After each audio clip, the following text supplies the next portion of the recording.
spoilers. Sorry. Hello, my name is Daniel Alshouse. I am the host of the Noted podcast, and with me is my other host, Eric. Hey, that's me. Hey, so today something we wanted to talk about is, as you can tell, if you've listened to any of the other episodes, we're huge movie and TV show nerds. Yes. And we wanted to talk about because it's an art form, it's a media we take in all the time. Talk about specifically the medium of TV shows and how it's affected us. Yeah. Throughout our life. Yes. Would you like to start us, or do you want me to? Because I have one off the top of my head. If you want. Oh, dude. Yeah. No, you take it. Okay. Run with it. So something about me, real quick, just backline.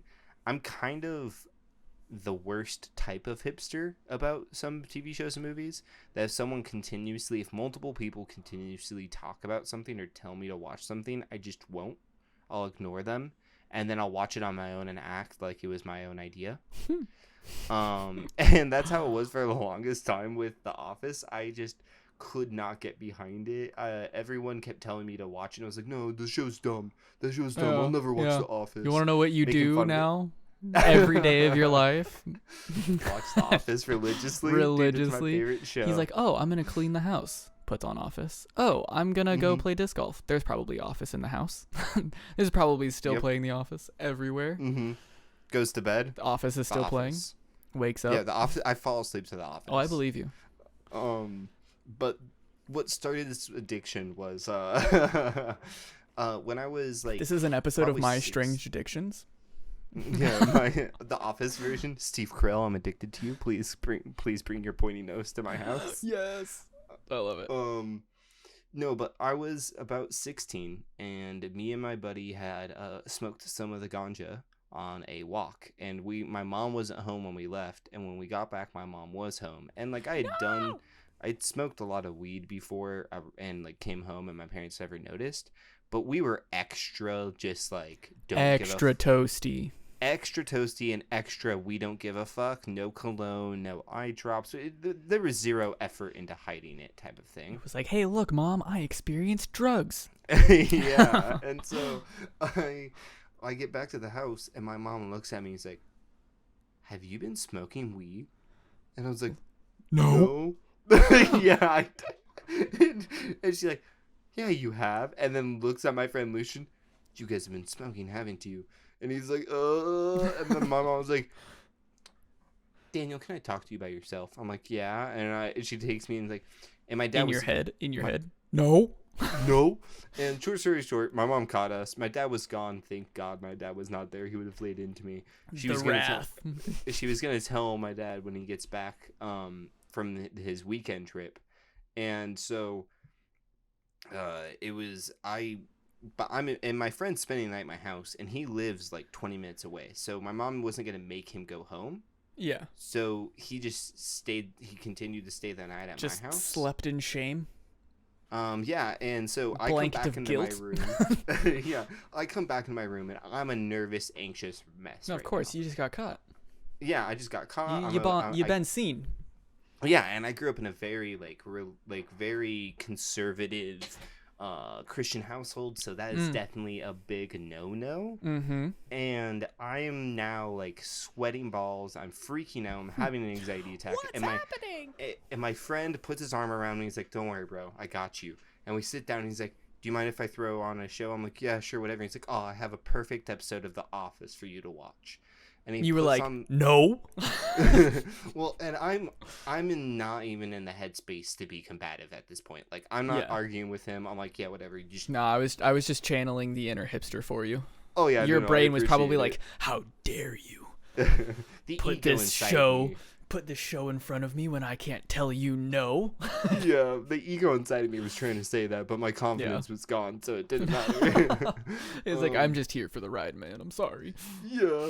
And so he puts on the episode of The Office that is when Dwight Schrute finds a joint in the parking lot. You told me that I was conducting this interview. Yeah, how much weed have you smoked? And it was so funny, and like it like, even though I was somehow the Office vibes, if you've never watched The Office, it's like bleak but hopeful. Yeah. And that's what they try to do. It's funny, but it's an Office space. It's supposed to be bleak, and it's supposed to be kind of like, mundane. Yes, but the mundane, exactly. But the writers wanted to have one moment in every episode where you had like hope, or like it pulled at your heartstrings, even in the mundane or the comedy. And so while this is happening, like this mundane, bleak, hopeful comedy just pulled me out of the rut I was in. And like, even though I still like was a nervous wreck, I was a laughing nervous wreck at this point, watching Dwight Schrute in what looked like a state patrol uniform look at Creed, being like, do you know what this is? And he's like, that is Northern Lights Cannabis Indica. He's like, no, it's weed, you idiot. Get out. And like, just everything just killed me. And so I ended up watching that show once my friend left by myself, and I became uber addicted. That was the end. That was no other the TV show could hit Daniel the way that show hit Daniel. The Office always hits. That was the beginning and the end of the perfect show for Daniel's heart. Dude. Stressed? Put on The Office. Happy? Put on The Office. Sad? Put on The Office. Angry? Put on The Office. Put on The Office. Yeah, no, 100%. I have episodes I watch for different emotions. Yeah. That's a big feel, dude. And so The Office ended up becoming like a show I watched every day, but also when I was like going through a lot of, you know, like teenage depression and drama, that show just helped pull me out of that bleakness and gave me hope where I did not deserve to have hope. And so it's like, maybe one day I can find my Pam. Yeah. Finds a Pam, fucks it up. No! No, my Pam! And so it definitely holds a place in my heart where it's a lot of people love The Office, and I love talking to everyone about The Office. But I know that. I feel like I'm not going to claim I own a show, but I have a special addiction to this show. You can claim ownership. I'll take it. No, dude. I remember when you and I like first started hanging out, like, because you and I used to be friends when we were younger. We would hang out a lot, and then, you know, life happens. You quit talking to people. It's what it is. I remember when we first started hanging out again. It was like in the summer. As adults. Yeah. It was in the summer, and I remember almost every time I came over, I'm pretty positive that The Office was always on in your living room. It was either The Office was either going on in your living room, or you were wearing a Dunder Mifflin sweatshirt, or you were like, oh, dude, this one episode. And I'd just be like, I haven't seen it. I'm pretty sure that I watched every episode of The Office after you and I started hanging out. Just because I was like, well, no, I mean like in general, like on my spare time, because I was like, this man references so many things, and I need to understand. Because I had watched The Office like previously, like I never watched the whole thing though. Because you'd seen it. I think it's season 7, right? When Michael leaves. Spoilers. Sorry, my bad. Yes, season 7's when he leaves. 8 and 9 are the last 2 Yeah, seasons. I really lost interest after he left because I love him. He was the heart and soul. Yeah, of the show. Especially like the way that he leaves, like finding the person. I love her so much. She was my favorite character by the end of the season 7. If that show had an alternate ending, it would be that episode. Oh, that's where I quit. That's where I quit watching it. Oh, I don't blame you. And then I remember, like, after you and I started hanging out more, I was like, okay, I need to finish this show because, like, I need to finish the show. Part of like a prerequisite of being my friend, it's like you kind of have to, because I'm either going to like accidentally force you into it, or I'm gonna reference it so much you're gonna be uber confused. Yep, dude, that show, it's so good. I love that show. One of the shows that really, I would say one of the more recent shows that I became madly addicted to was How I Met Your Mother. Holy crap. I would probably say, let's see. What year is it, bro? 2022. I would say probably from 2018 to middle of not 2020. Yeah, no, I'd say 2018 to middle of 2021. I watched that show probably 8 times. Yeah, that's holy moly. Yeah, that's a lot, and that tracks it too because before you moved, we talked about that show quite a few times. Oh yeah, I love that show, and it is so controversial, but it's such a good show. It's such a good show. I love it. I just love the characters in it, and it's amazing. It really didn't teach me anything, just because, I don't know. I feel like I vicariously learned so much from Ted, because I related to Ted in so many ways, but then also hated a lot of the things I saw in him that I saw in myself. Exactly. So I feel like I learned a lot through that character. I agree. And so I know I accidentally ruined Ted as a character for you. You didn't ruin Ted as a character for me. You just made me realize how shitty of a person people can be because they think they deserve love. Yeah, and that's what it really comes down to. So you ruined love for me, Daniel. You didn't ruin Ted for me. No, I'm kidding.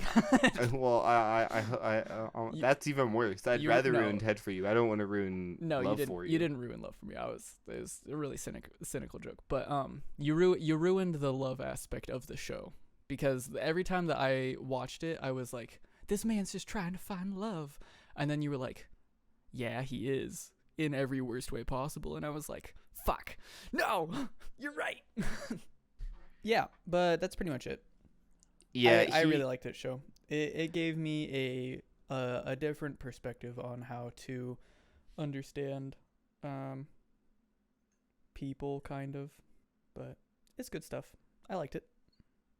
Yeah, I don't know if I would say I got, like, outside of learning a lot from Ted, I don't think and learning a lot from, like, even if you really care for someone or a relationship feels like it should work, it doesn't always work, you know what I mean? Yeah, it doesn't need to just because you want it to. Yeah, I'd say those are the two biggest things I learned from that show. It really boiled down the not everybody feels the same. Everybody understands things differently. And forcing someone to try to see your perspective is just as harmful. So yeah, and I feel like that's definitely what I learned from that show. And I think that's, like, that video I was watching, I feel like really hammered on that in a negative way. Yes, about I how would that's agree. what Ted did, because that was Ted's whole thing. Is that video is claiming that Ted pretty much forced people into his idea of love. Yes, which I completely disagree with them. I can understand the perspective of that thinking, but I never thought that I just think he was very vocal with what he thought love should be and what he deserved, and that did dig him many holes, and the man never quit digging. But I would say I would agree with you, except for one. Like, every relationship or every moment, I'd say I agree, because he was very vocal on what he wanted, and that's okay. You're allowed to know what you want. Like, yes, he wanted a family. He wanted a white picket fence. That's what he wanted, and I think that was, like, and he had deep convictions about that, and I think that's totally fine. But he was pursuing the person who didn't want that. Yeah, the one time that video was 100% right, and where I think Ted was completely in the wrong in that thinking, is his pursuit of Robin. The first time or two, it is like you're just giving it your try, but after it doesn't work a lot, and it's because you both have just different wants and stuff, and both have different perspectives of what your happily ever after love is, then I feel like you should just stop it. And I feel like that's the only time that Ted really crosses a boundary with forcing his love onto someone, is with Robin. But outside of that, I don't think he does at all. Yeah. And I agree. And a lot of people will say, like, the ending sucks because they ended up together, but it's It's just what it is. That's how life be sometimes. Oh, I only hate the ending because I'm a Barney Robin fan. No, I know. I ship It's 'em. okay. I ship 'em. I hate the ending because I'm a Ted and whatever her face Barney is. fan? No, ew, no. God. Ted and what's her name? His wife. His Yeah. actual wife. Yeah. Spoilers alert. She dies. Rough. It's life. But yeah, I would say I think that is the show that I have been addicted to the last couple of years. That show, and then also a show called The Magicians. It's on Sci-Fi. It's a sci-fi show. It got canceled. Wait, they canceled it after the 5th season? Mm-hmm. Oh, I didn't know that. Yeah, that's why I told you should watch the 5th season, because it's the ending. Yeah, I know I need to finish it. I just My bad. You know I'm how you stopped watching things. you know how you finished watching The Office after Michael left? Oh yeah. And that was like the spiritual ending for you when Elliot died. Spoilers. That was the spiritual ending to Magicians for me. Elliot doesn't die. Quintin. Not dies. Elliot. Oh, Quintin dies. Yes, my bad. When How Quintin rude. dies, No, I'm kidding. that was the spiritual ending of that show for me. Because I agree. Absolutely love that show. I completely agree. Before we post this, we should record another thing that just says spoilers. 100%. 100%. Because me saying spoilers after I say the oh spoiler no, it's okay. doesn't I said fix the same anything. thing. I said the same thing when I was like, oh yeah, when Michael leaves. Oh, sorry, spoilers. Yeah. Everyone though should have already watched The Office by now. It's your fault, audience. If you haven't watched The Office by now. It is, and I'm sorry if you haven't. I'm not. Just do it. Just watch it. No, I'm sorry for them that they haven't enjoyed the beautiful gloriousness that is The Office. I understand now. I understand. I pity the fool. Pity the fool. Well, why don't you? I love The Magicians, but I know it holds a very special spot in your heart as well. Oh yeah. And probably a deeper, like almost an equal to, I'd say, to how The Office is for me. That's how The Magicians is for you. So why don't you kind of go into your feelings about it, like how it affected you? Because TV shows can be much more than just something you binge. Oh, big facts. I vicariously lived through The Magicians. When I got out of high school, I had been in high school. I had been doing a bunch of stupid youth shit like drugs and partying and hanging out with people that I shouldn't. Well, I was hanging out with people that I loved hanging out with because I loved them, but I was just doing stupid shit with those people. And out of high school, I was like, I don't know what to do with life. I need to run away. So I ran away, kind of. I moved in with my sister because she was like, Eric, I'll help you. And I love my sister for that.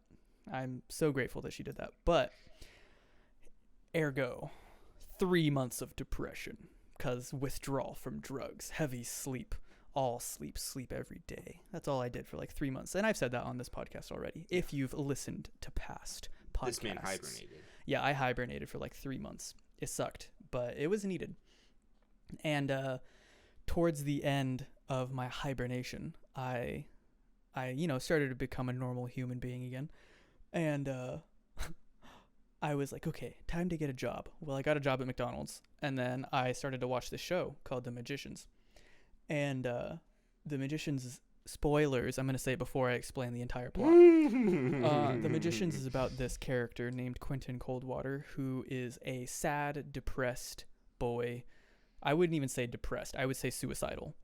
Oh, 100. I mean, depressed for sure, but extreme, severe. Yes, We're talking about severe I will depression. also say after every episode, it shows a hotline number that says, if you are feeling suicidal, please call this line. After every episode. Yeah, this show. It's very dark and very intense. real.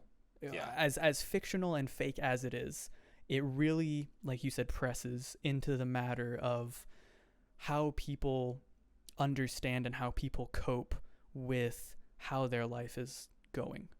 And I didn't know how my life was going because I grew up with out without religion or anything like that, and then I became a Christian, and then I started doing a bunch of stupid shit kind of to be I want to view life for myself, and then I started doing a bunch of other stuff, and then I just didn't know who I was, and I didn't know what to do. And so like I started watching that show, and I finally felt like I could connect with someone who was so lost and so unattractive to themselves that they were just going through the flow of life because they had to, because they knew that if they were to die, well, there's no point after that. Like, it would all just kind of suck, so I don't want to die. So, kind of thing like that. So I found a lot of myself in his character. Anyway, to get back to the plot, he is accepted into the wonderful magical university of Breakbills College. And he is told that I'm going to make this reference once, and this is just because what everyone's going to say if you mention this show to someone who knows of it. It is pretty much like college students meets Harry Potter magician school. It's like if Narnia, Harry Potter all had a baby together. And then really that baby joined a frat. And then that baby joined a frat. And then they found life. Anywho, he joins this college, and one of the deans, or the dean at one point in the first episode, he tells him that like everybody medicates, like it's okay kind of thing. And that really, really hit me because like, everybody copes, everybody finds ways to understand reality. And it was really hard for me to understand where my life is, where I am, where I was, right? And I still struggle with that as of now because life is hard and right? But yeah, dude, just like the whole show is it's just really, really good. And there's ups and downs. There's like really, really cool parts and really, really sad parts, and it's a really good watch. It's definitely a show that I would say if you're a sad person, I would say to watch it with the intent of knowing that you understand sadness. And there you go. If you're a happy person, just freaking watch it because it's a really good show. I would say that show is beautiful for multiple reasons. Number one, I feel like it does such a good job of bringing a reality to it in a show that is filled with fantasy and wonder, like you're saying. Mm-hmm. Like the human aspect is not. I feel like a lot of shows that are based in reality, like Friends, for example, they find the fictitious things. Well, and grow from that. It's a show based in reality, but it's all so fake. the human aspects of it aren't real at all. Yes, it's even though they live in a real city in a real apartment, they go to coffee shops which are real. They have real jobs, but like it's such a inaccurate representation of what real life is. Yes, where it's the whole opposite side to magicians, where it's the world is so fake. It's a wonderland. It's filled of magic and wonder, but the humans are so real and deal with such real, true issues, like you're saying. And so, like, I wasn't going through the exact same thing as you when I watched it, but I did watch it when I was out of the house by myself, trying to find myself. Yeah, as trying an to adult. understand how to reality. Yeah, shortly after high school as well, and I felt the same kinship to Quintin. I lived through him growing in the show. Yeah. And what I think the show does beautiful too is, Quintin is your protagonist. He is the one you're supposed to see the world through. But they don't make Quintin out to be the good guy all the time. Quintin isn't infallible. Quintin isn't perfect. It's because he's just a person. Most of the decisions Quintin does get extremely scrutinized, and the dude gets so much shit the whole TV show. Mm-hmm. He only really ever gets like a high five and like no questions asked about like a couple actions the guy does throughout the whole TV show. Outside of that, most of the stuff he does is like, the fuck is wrong with you? It's negated by other people that he finds value in, which doesn't help him at all. Yeah, and so I think it's beautiful that, like, the way you put that. Like, I agree. I feel like I grew. I was able to. I was able to be okay with my sadness in a bit through that show, and so I definitely see what you mean by that. I found Quintin as kind of like the, I don't know if you, I don't, so there's like a, I don't know if this is like legit, but I know that there are like ways of like coping where you like have like a physical object, right? I don't do this. I've just heard of this where you can like quote unquote like put your feelings into it and let it just, it's like, it's almost like journaling, right? So it's like, I am sad, I will write. It would be like, I am sad, I'm going to go do my favorite activity and bring me happiness, right? Yeah. I found what was easiest for me is that when I was sad, at least with watching that show and relating to Quintin so much, is that I found understanding that, like I said, is that like everybody is sad for different reasons, kind of thing. But yeah, no, I agree with like. Okay, I'll kind of change the topic of what I said a second ago. I'm gonna tie in like How I Met Your Mother, love, and then yeah, because I have a similar thing about that I want to talk about when it comes to Quintin as well. Okay, so I think we might be on the same topic then. Honestly, I think we just read each other's mind. So in How I Met Your Mother, Ted is recklessly trying to find the woman he wants to end up with, and he thinks he has found it, right? He's the equivalent to swiping right on literally everyone. Person on Tinder. Yeah, exactly. And no one matches with him. No one does. Because they have an actual episode of that. Anywho, 9 seasons of not matching. Yes. Well, no, he matches with one and has kids with them. Anywho, my point is that in sorry. No, it's fine. In The Magicians, Quintin also finds that person who they don't like, they vibe, but they don't want the same things, right? Yeah. And he finds his Robin. Exactly. He finds his Robin. And I would say that Robin finds her, because, okay, so like Robin is so independent. And the reason why Robin can't like be with Ted is because they don't want the same things, right? And Ted is so codependent. Exactly. They're very different. In The Magicians, like Alice Quinn is Quentin Coldwater's love interest, right? And vice versa. And so when they meet in the first episode and many episodes after that, you see their relationship start to blossom, like even in the first episode. And it's one of those things where it's like you can tell that they're on the same page, but they don't know how to navigate through the emotional shit that they have packed behind them, and they're too afraid to unpack and be themselves, kind of thing. And ultimately, spoilers, I'm sorry if you want to watch this show, don't listen to the next like 30 seconds. Ultimately, like, they do unpack the bags, and like, and it still doesn't work out. Like, yeah, it's nothing ever really happens, and then you get to like the 4th season and sad things happens. I already said it earlier, but sad things happen, but like they make to up a point, they make up, unpack but their bag. They do, but they at the very end. Yes, it's literally the same episode.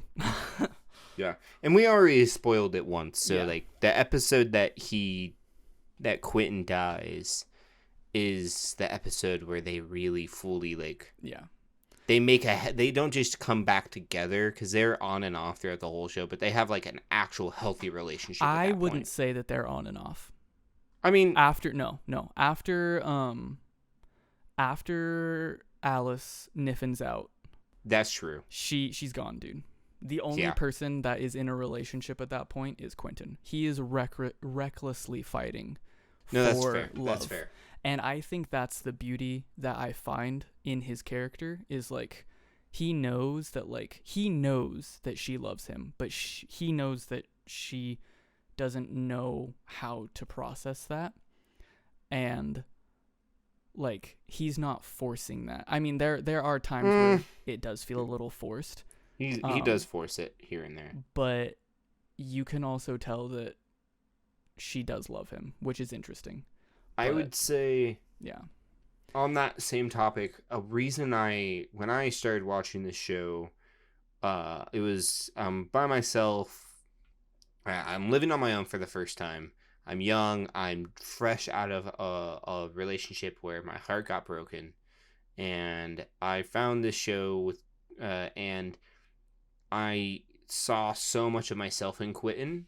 Yeah. And then the relationship he had with Alice in the beginning, where it was so like, they had such an intense, it was almost like it was really a first love type of relationship where it's like young love, where it's so intense, but you both make so many mistakes.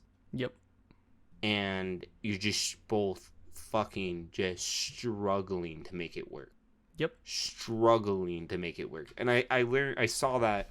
I saw a lot of myself in like young relationships in that. And so I learned a lot from him. And in that way, I feel like I connected more to him in that aspect than I did Ted. Especially because I feel like Quintin learns those mistakes. I feel like Quintin grows past that point where Ted doesn't completely. I think he does after he meets his wife. We just don't get to see it because they time jump so much like towards the end. Yeah, and when and Ted learns it, I'll give you that, but he doesn't learn it in the middle of the show. He learns it at the very, very, very end. Exactly. Yeah, we got cucked in that show, dude. Yeah. Like humanity got cucked from How I Met Your Mother. Yeah, we did. It was one long blue balls. It really was. And then everyone was just pissed with the end. Yeah. I've learned to love it. I'm not gonna lie. I can understand why people hate it, but I've learned to love. Sorry. Anyways, go ahead. No, you're fine. I just know if we talk about the ending too much, I'm gonna get upset. I know you will, and it just makes me want to like, dude, just understand. I see your perspective of it, and I do, and I've watched so many videos about it, and like, there's just such it.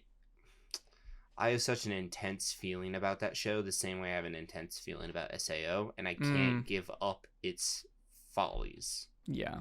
Then I understand that. And so, but yeah, I would say that relationship between Quintin and Alice is some of like when I first started watching the show, what I gravitated towards the most, and I really like saw a lot in myself, and then eventually was like, I eventually, like, there's so many times where I watch that show, I'm like yelling back, Quintin, the fuck are you doing? Don't say that. Like, fuck, and then you also think about like your life, or and like, when you did, and then that, you're just when like, you said that, exactly. You're just like, why would you, like, yelling at the screen, like, why would you just put up with that shit? Like, walk away, or like, just like give up. But it's like the whole point of the show is that like, you cannot give up, because if you give up, like, what's the point?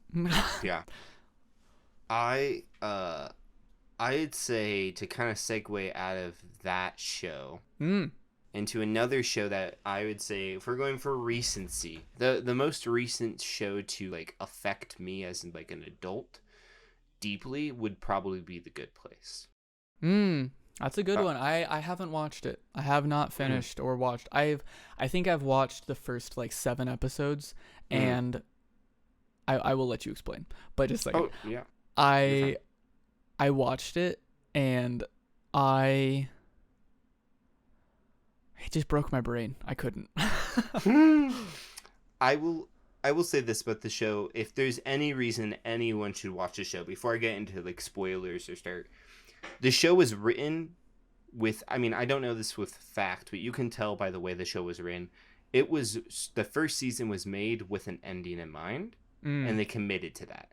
Yeah. They didn't fall into the plot, the obvious hole that most TV shows do. It's like, oh, we're major popular. Keep it going. Exactly. We're super popular. Let's keep making it go. Even if we had an ending in place, we'll just change it and change it. Let's cash cow the fuck out of this kind of thing. There's 4 seasons, and honestly, 4 seasons is enough. And they have so much that goes on in that show that you don't feel like that you didn't get to see much. Yeah, I think that's one reason why I got distracted with it, is because I felt like every episode was just like, I know that I say I love controlled chaos a lot, but that show is like the absolute definition of controlled chaos, and I have no control over it. So it's just so much anxiety. I can understand that. Yeah. And I feel like from a story writing perspective, like I was saying, I love it because of the fact that there's an obvious beginning and ending, and they stuck to that. And it's so refreshing to see such a well written show. Yeah. But from a like just an emotional standpoint, so the show, just a brief synopsis, takes place with the main character Eleanor, who is in the good place. It's their fictional heaven, and she then is she's not a good person. She shouldn't be in heaven, and she knows this. But they think she's another Eleanor, who was like this perfect person, pretty much, like worked in tons of charities, went on hunger strikes, was a way better person than she was, and so she's like living a lie while in heaven. Yeah. And so then she finds someone to help her learn moral philosophy, and pretty much the whole crux of the show, without spoiling too much more, is anyone can be better. It's not about what you have done yesterday. It's what can they do tomorrow. And it then breaks down the whole idea of like, what are morals? Morals are so subjective. That like what is okay, what is good, like, well, like, what's the situation, what's your beliefs, what's there, like, there's so many different ideas about it, and it's a show about moral philosophy is what it comes down to. And I feel like as an adult, it really made me, I mean, for one, it was just super awesome to watch the show and see this like heaven type fantasy area, because they do so much with it, and it's a comedy too. So there's a lot of jokes. Like there's a dude from Florida, and he's like the butt of all jokes. Like they constantly make fun of the Jacksonville Jaguars, and it's Blake Bortles. Right? Yeah, no, yeah. The dude's named Jason Mendoza, and he loves Blake Bortles. Yeah, and it's hilarious because the show came out in 2000. One of the seasons came out in 2018 when the Jaguars made it to the AFC Championship. And they say, do you know what you've done to the timeline? What? The Jaguars are good now. That's awesome. They're like, huh? Yeah, the Jags are good. Do you know what you've done to the... You've done so much harm. They're so good. I don't get it. And like Blake Bortles is good now, I guess. I mean, it's being debated amongst experts. But I think one of my favorite lines is like the very beginning of the show when Eleanor is like in the office with like what's his face, and they're just like, yeah, no one has ever guessed that this was the ending. And then it pans over to the picture. Besides this guy, he got a 98.7% accurate guess. Mm-hmm. We love him. And I was just like, that's awesome. They, in one of the seasons, they actually go and find him. Nice, that's funny. And they talk to him when he's an adult. It's hilarious. That's really funny. And he's like a running joke throughout the whole show. It's delightful. Yeah. And I'd say I learned a lot from that show, from like just learning to see from other perspectives, and there isn't necessarily like one. There's no right perspective. There is no right answer ever. Yeah. I mean, if we're talking like science and math, of course, but when we're talking like moral philosophy, it really just boils down to each their own. Like what you stand for and what you believe in is how you as a singular person determine what is good or bad. Yeah, and there's never one full good or bad, because it's like, well, you could have the idea that lying in any aspect is always bad, but what if you're lying to spare someone's feelings? Yes. And like it's not hurting them. And then like there's just so much and they go into it. They really do. Yeah. But they do it in a way that isn't boring. Yeah. And I feel like you can learn a lot from that show, from like a perspective of just growing your brain and growing your heart morally, while also it's hilarious. The main actress is a fucking bombshell. She's hot as fuck. That's what's his name's wife. I know who I'm talking about.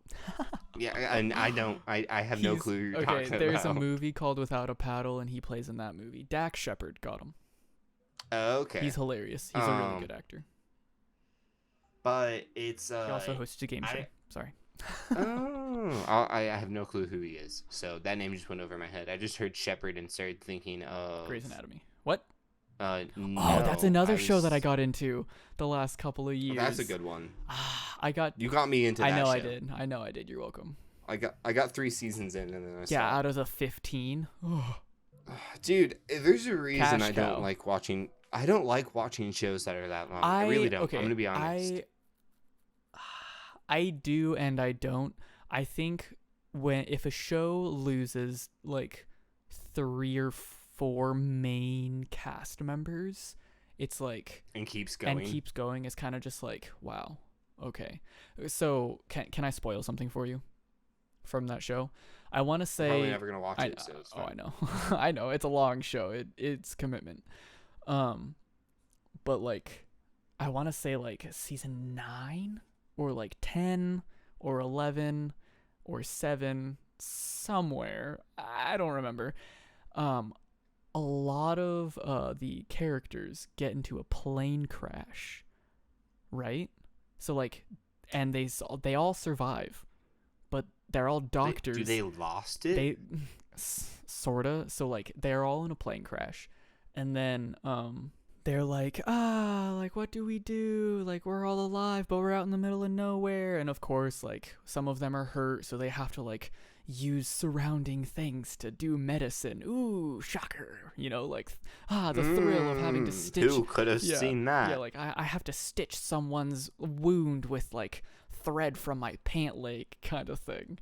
And it's just really funny stuff like that. It's not funny. It's very traumatic. If you love the show, it's heart-wrenching.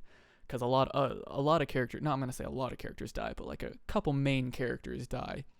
And is that how they kill off some characters? Yeah, they do. That's oh wow. Yeah, it's how they kill off. I want to say 2. Do they really kill sad. Dr. Handsome? We can get into that if you want me to. I want to say that's one of the very last episodes of season 9.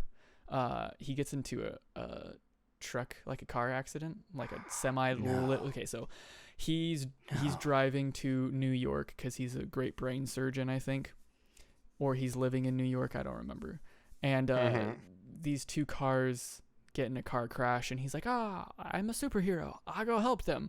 So he saves them and everything like that, and it's super cool. He gets back in his car, and then from around the corner, T-bones by a semi, right?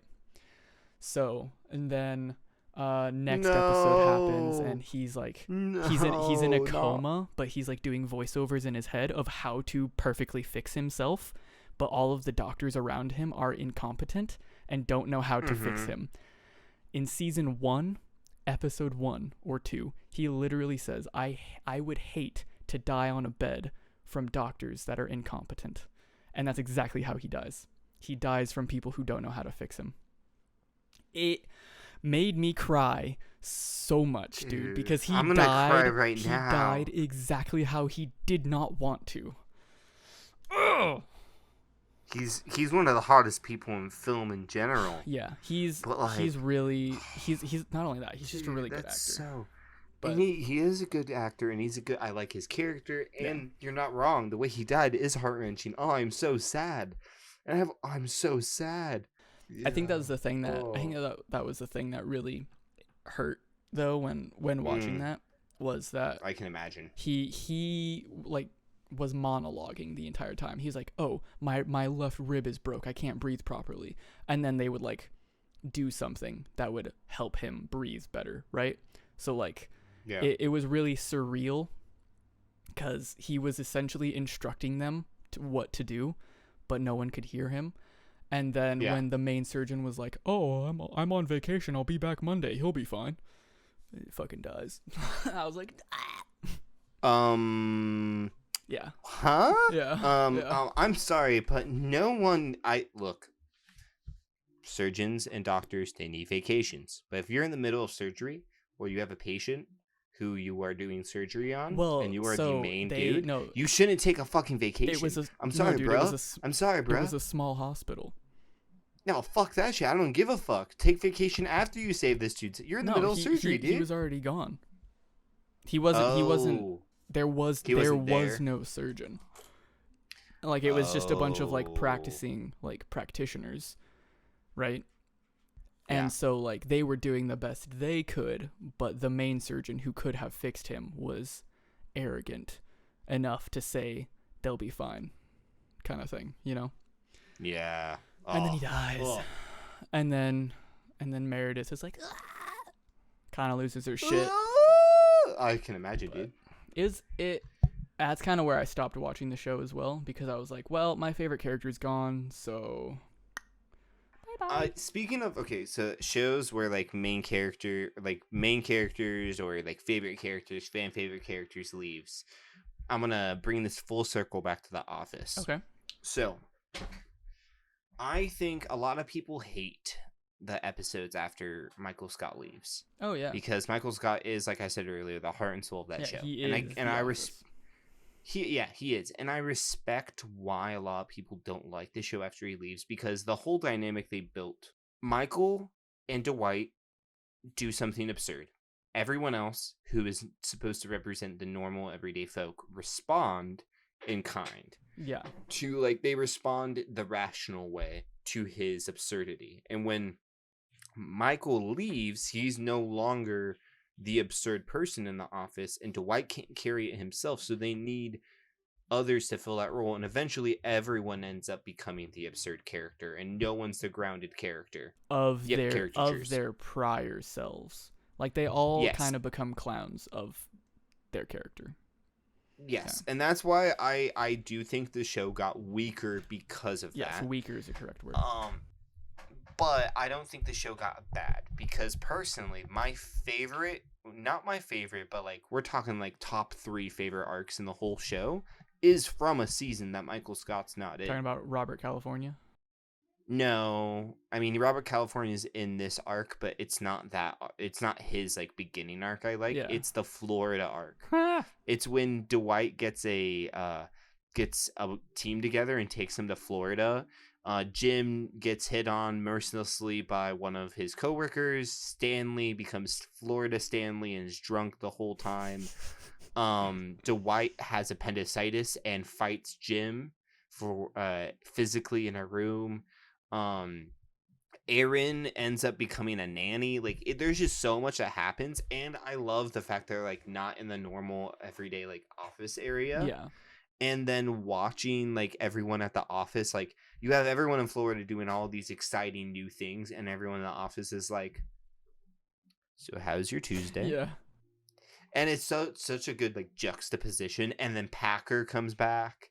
Oh, And I love him as a character and an actor, but oh my god, every time he was on screen, I just wanted to fucking punch him, dude. He's the definition of I love to hate him. You love to hate Packer. He's a fucking asshole. Yeah, he is a perfectly horribly written person. Mm-hmm. And he has the perfect goodbye from that show when he comes in and drugs everyone in the office with cupcakes. It's the perfect goodbye. It's the perfect goodbye. Yeah. But that's one of my favorite parts of that show in general. Like throughout all the seasons is the Florida arc. I rewatch that arc specifically all the time. It's like 3 episodes. And then they have I think the biggest issue that show did is they were trying so hard to find someone to fill in the role of Michael. Yeah, they wanted to find another Michael. And I feel like that ended up sidetracking them, because they made, not only did everyone, I think eventually they figured out no one can be Michael, so we'll make everyone Michael. 20%. Everyone will be Michael. We'll make everyone 20% more Michael. And I think if they had done that originally, if they had just made everyone 20% more Michael, I think it would have been fine. But the fact that we ended up getting Robert California, we got my most hated character, Nellie. I hated the fact Nellie took Andy's job. I think Nellie, when she's... Nellie is the British redhead who walks in and takes... Donna from Doctor Who. Yeah. Gotcha. I think she's perfectly fine every other part in the show when she's not a manager. When she's when she becomes the branch manager and takes Andy's job, I hate it. Absolutely hate it. Yeah. I hated the new Toby. I Gabe. could not stand Gabe. I couldn't stand him. I loved I Gabe. could not. I loved Gabe. Nah. I couldn't. I think I just I think I loved Gabe because I like Toby, and so it made me happy to see someone else get mercilessly picked on that wasn't Toby. I always wanted Toby to get mercilessly picked on. Dude, you and my ex-girlfriend. She hated Toby. Dude. No, I didn't hate Toby. Well, if I just said that I hated Toby, I didn't mean like hate him. I loved You love to hate him. I loved people hating him. Mm. I liked him. I thought he was very sweet and very Poor like Toby. kind of creepy. So creepy. And like he was just kind of like he was such an introvert, dude. He was an introvert in an extroverted office. Oh, he was. And it was just so beautiful. Like the fact that he had to sit next to what's her face? Kelly. No, the Ryan didn't start a fire, his girlfriend. Yeah, Kelly Kapoor. Oh, I thought you said somebody else. No, yeah, Kelly. Trust me, I thought that was hilarious. Oh, it was the most extroverted person in the entire show. With the most that just like introverted person. Yeah, with the most introverted person. I was just like, damn, I would have hated to be him. I would have quit my job so fast. Oh yeah, and I love when when Michael puts Ryan back there because he's like, "What did I deserve? What did I do to deserve this?" Yep, that was my favorite thing. I will say like another thing about that show where like they did such a good job of when they introduced Andy, he was such a hateable character. Then they made him redeemable and they made you love him again, and then they made you hate him again. And then when he became the boss. I don't think Andy should have ever become the boss. They ruined him as a character because of it. And that leads me to this. I think Will Ferrell should have stayed the boss of The Office. Oh, I don't. Can I pitch my case? No, please. So, every episode Will Ferrell is with Michael Scott is a bad episode, and I hate Will Ferrell in those episodes. Will Ferrell has one episode where he is not in an episode with Michael Scott. He has one episode where D'Angelo is the only person who's the boss. And he gets... Are you talking about the one where he does the juggling thing and he throws the imaginary balls at Phyllis? Yes. And when that's a really good episode. It's such a good episode. And it's because Will Ferrell is a master of the Michael Scott energy. He himself, he can pull the Michael. He is the only person in that whole show that I feel like is 1-to-1 equal Michael Scott energy. Yeah. And the thing is, when they had him there, everyone else in the office was relatively normal still. Like they were, and I loved the dynamic that they're trying to like. The only reason why some of them were acting out of character, it's a new boss. You're trying to make the new boss like you, and I loved it. He was so awkward and off-putting about like his weight, and then like he loved cowboys, and he was just so weird. And I think the reason they got so many people didn't like him is because he had too many episodes with Michael and not enough episodes by himself. I think they should have given him one more episode to try it, and I think that they ended up going away from him too quickly because they had 2 episodes with him with Michael. In one of those episodes, he's meant to look like a fool because he's having a mental, like, an anxiety attack about going up on stage. He's like, I don't know, I'm being compared to you. You're the best boss ever. No one's gonna love me. They wrote him to look like a bad guy, and so you're already disliking him for that. And then the other episode he's in, he's written to be Michael's foil. Michael is getting jealous because everyone's trying to get on his good side, and because of that, he's written to be the villain to everyone's favorite character. Yeah. And so they wrote him to be unlikable, and I think that was their issue. If they had just did one episode with Michael and one episode with D'Angelo, and then had like 2 to 3 more episodes with D'Angelo as the solo boss, I think people would have loved him, because that one episode where he would have caught on a little bit. Yeah, because that one episode where he's just the boss, where he does the fake juggling, where he has his inner circle. The inner circle bit is so fucking funny. It's so funny. And they're like, he's a little sexist. And he's like, I'm not sexist. I love boobs more than anyone. If that's not a Michael Scott line, I've never That's heard what one. she said.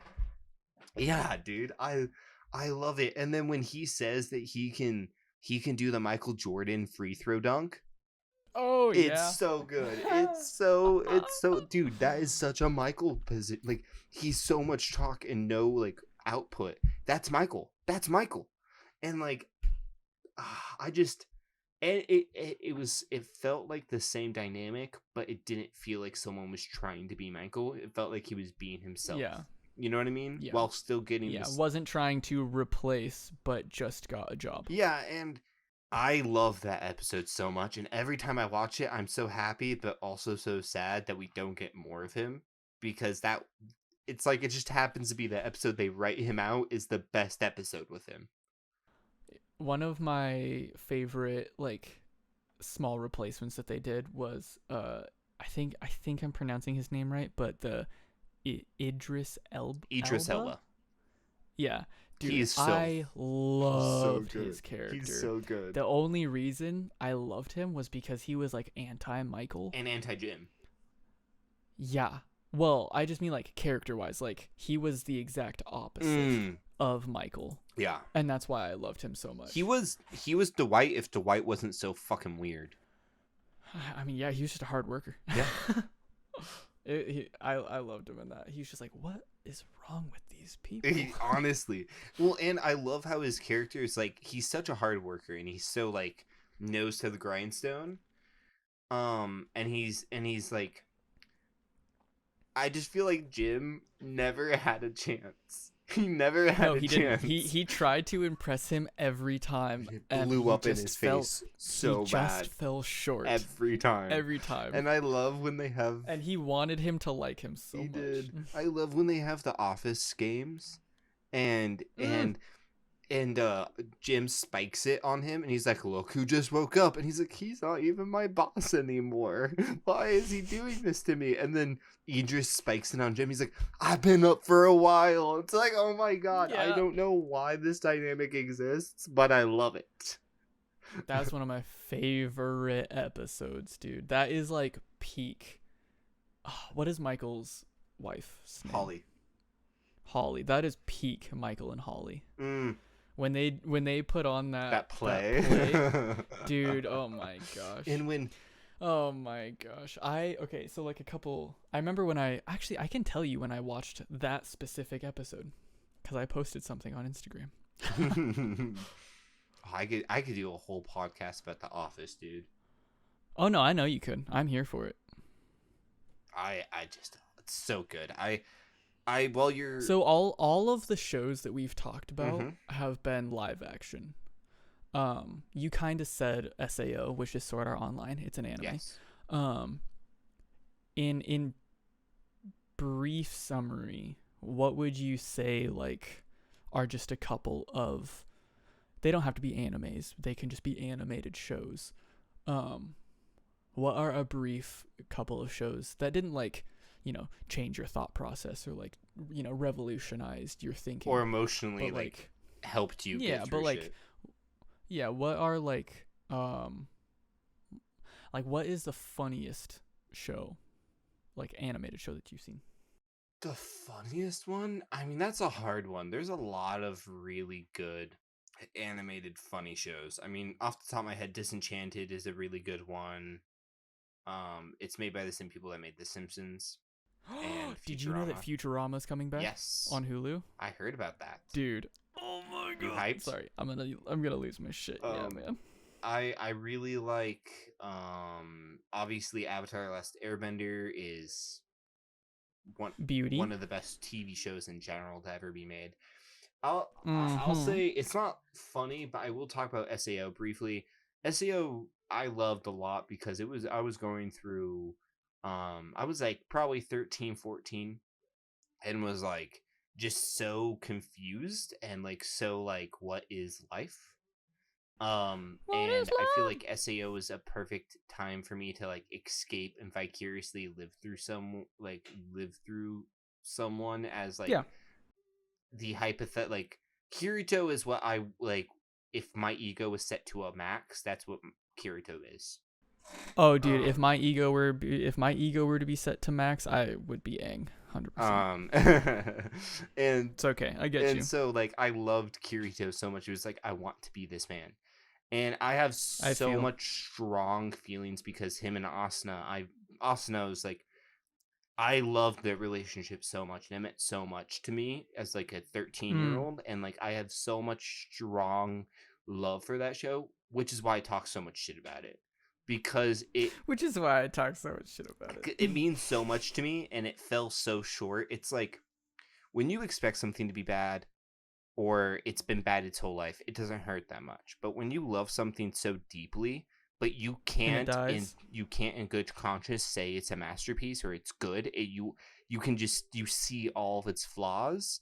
You love it, but it hurts even more because you know it's bad.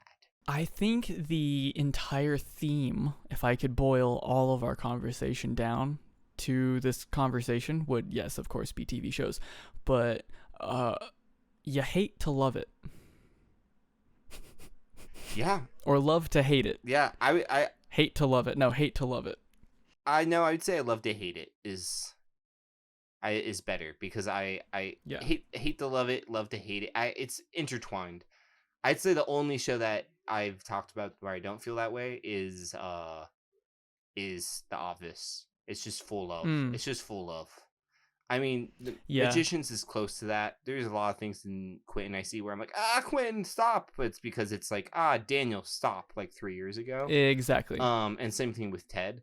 But like The Office is just pure love. Yeah. I just sent you something on Instagram. It was April 23rd. I rewatched The Office, and that's when I got to that season.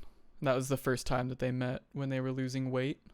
Yes. Or one of the first times when the whole office had to lose weight and stuff like that. It wasn't the first episode they met. It was the first full episode they are together.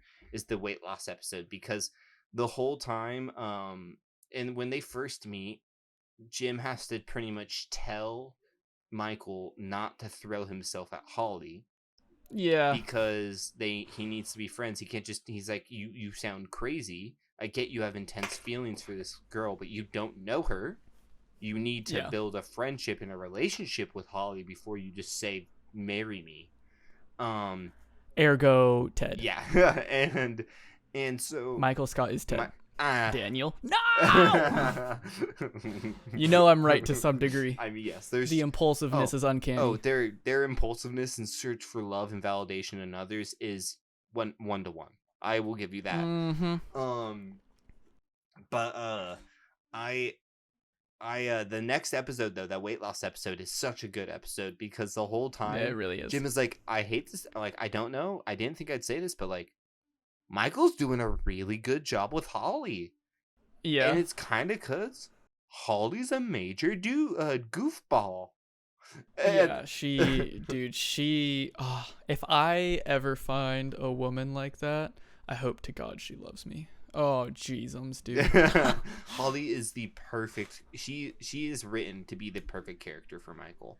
Yeah, and she is a great added character. And what I love what they did with her is she was too perfect for Michael to let him have that relationship right away. And so I love the fact that like they took her away, and then like that was, from that point forward, that was Michael's character arc. From that point forward, and then that's also the reason why he left the show. Yeah. It's because they got back together. It's beautiful. It's so beautiful. It's beautiful because it was almost showing that like sometimes you can't have like what you want, two things. Well, no, like you can't have everything you want. Yeah. And like Michael loved The Office. Michael loved his job, and he loved being around those people and being the quote unquote father of The Office, right? But then he met Holly, and father. Yeah, his self-proclaimed father. No one actually thought of him as a father. No. Self-proclaimed. Nope, not one person. Nope, not at all. And then he was like, well, my lady's leaving. And then when she like moved, and then they were like in a long-term relationship, and then he's like, nah, I'm gonna move. No, goodbye. Yeah, when she moves and he's like freaking out without her, and he's like, okay, I have to leave. Yep. I cannot not be with her. I cannot not be with her. I just proposed. I'm about to get married. I have to be with my love. And what I think is so beautiful about that is when Michael leaves, he's not the same guy. Nope. And when he comes back, he kind of is. When he leaves, the same guy, when he comes back, he's the same dude that left. But he's not the same dude from the beginning of the show. If that makes sense. Oh, heck no. No. I think that's what makes that whole arc with Holly so beautiful, is that arc, like, he had already done some growing pains throughout the show before he met Holly. Oh, dude, if you were to watch, like, season 7 Michael, and if you were to watch season 1 Michael, there's a big change. Oh, 100%. But, like, he met 100%. Holly, I think, in season 4 or 5. And in that time period from, like, season 1 to... We'll say I think he met her in 5. So season 1 to 5, he had done some growing, but it was like 5%. Like, he grew 5% every season. So, like, yeah, by the time they got to season 5, he was like 20% better. But, like, he started it from such a low point that 20% better is not even the minimum yet. Like, he's still a really trashy person. It wasn't until he met Holly and then that relationship ended that Michael's growth as a person became exponential. And their relationship not working out and him having to grow through that grief of that relationship and then grow through the fact that he still loved her, but he knew he couldn't chase her. And even though that she had feelings, he just was patient and waited. And he then had to be her friend when she moved back and she was in a relationship. Like, that whole thing forced him to grow so much that in 2 seasons, he grew triple what he grew in 5 seasons.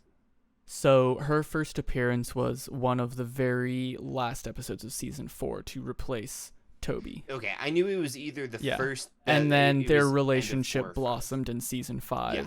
And then she left probably sometime in season 5. She did, yes. It was the same and season. And then everything, and then everything you said came back season 7 and then everything. But yeah, dude. TV shows and movies and books and anime, they play a very important part in all of our lives, dude. And we all grow and change from the things we ingest.